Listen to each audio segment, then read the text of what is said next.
How to send fake snap from camera roll on Snapchat. First of all, head over to your application Snapchat. Tap on this icon at the bottom. Right here in the search bar, you need to search for upload. Different filters will be available to you. You can choose any one of it. Let me head over to the first one, tap on it. So right here, this filter will show the picture of your gallery. Tap on any of the picture that you want to send it as a snap. So let me select this picture. Once you have selected the snap, tap on this button. Now this snap looks like you have just taken it right now. You can also edit this snap with all the features right here. Let me just head over to this sticker icon. I want to add the time to the snap, so tap on this icon. You can adjust this time anywhere on the screen.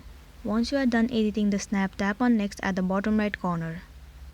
You can send this snap to any person that you are connected on Snapchat and you'll be good to go. So that's it, and this was a tutorial video on how to send fake snap from camera roll on Snapchat. I really hope this video is gonna be helpful for you. Thank you for staying with us till the end.